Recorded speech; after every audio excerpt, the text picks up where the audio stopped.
Bapak Ibu Saudara yang Tuhan Yesus kasihi, sebelum kita membaca dan merenungkan akan firman Tuhan, mari kita berdoa. Terima kasih ya Tuhan atas kehidupan yang masih Tuhan berikan bagi kami. Dan pada saat ini ya Tuhan, melalui ibadah keluarga, kami akan membaca dan merenungkan akan firman-Mu. Biarlah Roh Kudus-Mu memampukan kami, sehingga kami dapat memahami, mengerti, dan dapat kami lakukan dalam kehidupan kami setiap hari. Bersabdalah ya Tuhan, kami telah sedia untuk mendengarkannya. Amin. Pembacaan Alkitab pada hari ini terambil dari Ibrani pada pasal 12 ayat 12 hingga ayat yang ke-16. Kita sama-sama mempersiapkannya. Ibrani pada pasal 12 ayat 12 sampai dengan ayat yang ke-16 yang berbunyi demikian. Sebab itu, kuatkanlah tangan yang lemah dan lutut yang goyah, dan luruskanlah jalan bagi kakimu, sehingga yang pincang jangan terpelecok, tetapi menjadi sembuh. Berusahalah hidup damai dengan semua orang, dan kejarlah kekudusan, sebab tanpa kekudusan tidak seorang pun akan melihat Tuhan. Jagalah supaya jangan ada seorang pun menjauhkan diri dari kasih karunia Allah, agar jangan tumbuh akar pahit yang menimbulkan kerusuhan dan yang mencemarkan banyak orang. Janganlah ada orang yang menjadi cabul atau yang mempunyai nafsu yang rendah seperti Esau, yang menjual hak kesulungannya untuk sepiring makanan. Demikian pembacaan firman Tuhan. Terpujilah Kristus. Haleluya. Haleluya. Haleluya. Haleluya.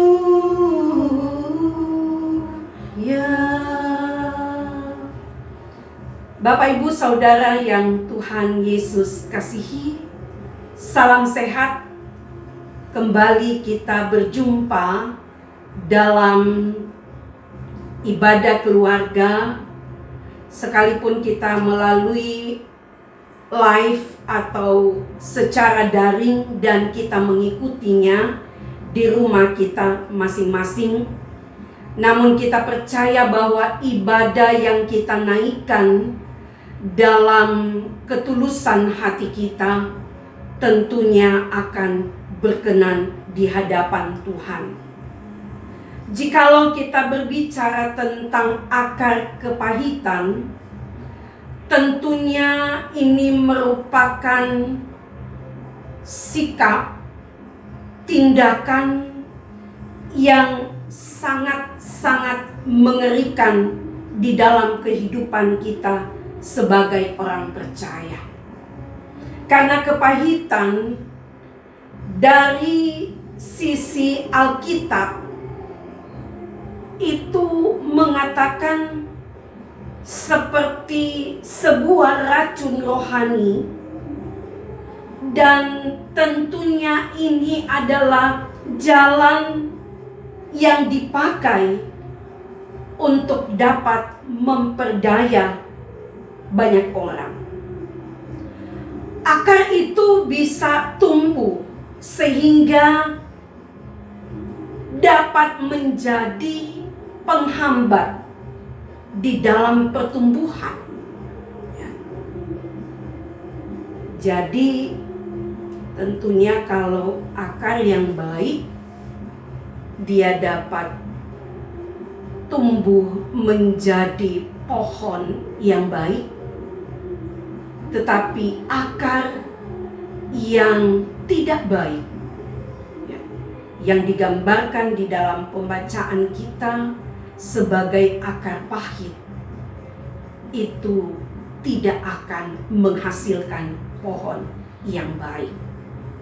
Nah, kepahitan bisa timbul dan ada dalam kehidupan umat manusia, di mana kepahitan itu bisa berkembang menuju kepada suatu kemarahan yang sangat ekstrim.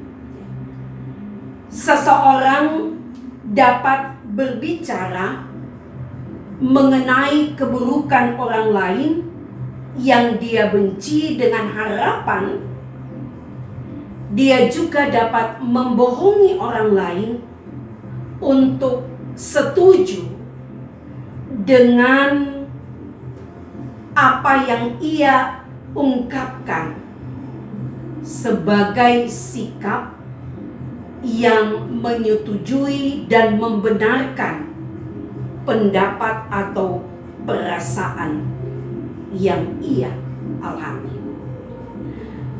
Jika itu tidak segera disingkirkan dan dihancurkan, maka kepahitan itu dapat menghancurkan orang lain, dapat menghancurkan dirinya, dan juga dikatakan itu sangat-sangat berpengaruh.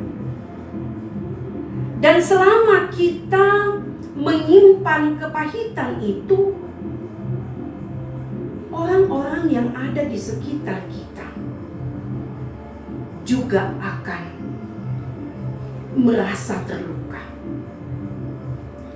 Relasi-relasi kita semua akan terhalang atau terkendala.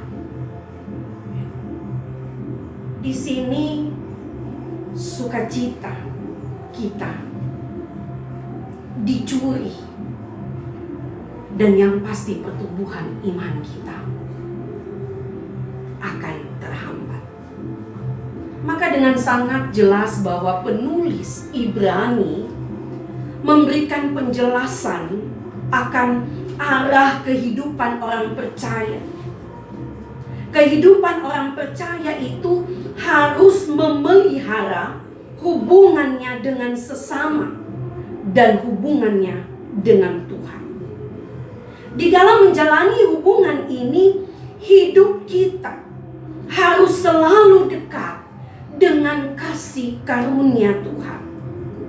Jadi di samping kita saling memperhatikan, kita saling menjaga satu dengan yang lain agar tidak jauh dari Tuhan, kita juga harus memperhatikan dan juga mengingatkan sesama kita. Jadi kita bukan hanya mementingkan diri kita sendiri, atau kita merasa bahwa yang penting hubungan saya dengan Tuhan. Saya tidak mau peduli dengan kehidupan orang-orang yang lain. Nah, di sini kita harus ingat bahwa kita juga dipercayakan, kita juga ditugaskan untuk bukan hanya menjaga diri kita sendiri, tetapi juga kita dipakai untuk mengingatkan, untuk memperingatkan orang lain, agar supaya kehidupan yang kita jalani tidak keluar dari kebenaran Tuhan. Kita juga menolong orang lain untuk mengingatkan mereka supaya mereka juga hidup dalam lingkungan yang benar. Jadi bukan justru kita menjadi pribadi yang bukan mengingatkan, bukan menegur, tetapi justru kita mengajak dan membawa orang lain untuk jauh dari Tuhan. Kalau kita memperhatikan untuk ayat yang ke-14 di dalam pembacaan kita, Bapak Ibu, mari kita lihat berusahalah hidup damai dengan semua orang, dan kejarlah kekudusan, sebab tanpa kekudusan tidak seorang pun akan melihat Tuhan. Nah, Bapak Ibu Saudara yang Tuhan Yesus kasihi, sangat jelas melalui firman Tuhan pada saat ini memperingatkan kita untuk tidak menunjukkan hidup yang bertentangan dengan kekudusan Tuhan. Maka apa yang dilakukan seperti yang digambarkan di dalam bacaan kita, ya, ketika Esau dia harus menjual hak kesulungannya demi semangkok kacang merah, di mana dalam tradisi Israel saat itu dianggap merendahkan Tuhan dan bertentangan, dan itu dikatakan tidak patut. Maka jika apa yang dilakukan oleh Esau, saat ia menyadari, saat ia menyesal, ia menangis, namun ia tidak lagi diberikan kesempatan. Maka dari itu, mari Bapak Ibu Saudara yang Tuhan Yesus kasihi, hidup yang kita jalani sekarang ini adalah buah karya kasih Tuhan. Jangan kita biarkan akar pahit menguasai hidup kita. Jika kita ingin atau masih hidup menyimpan marah, jika kehidupan yang kita jalani masih ada benci, dendam, sifat egois, menjalani kehidupan dalam keluhan, bahkan juga tidak jarang kita seringkali mempersalahkan orang lain.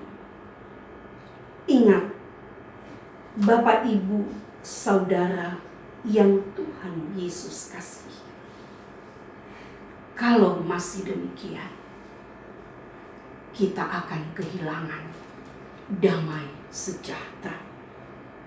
Maka jagalah kasih karunia itu, kasih karunia yang Tuhan nyatakan dalam hidup kita.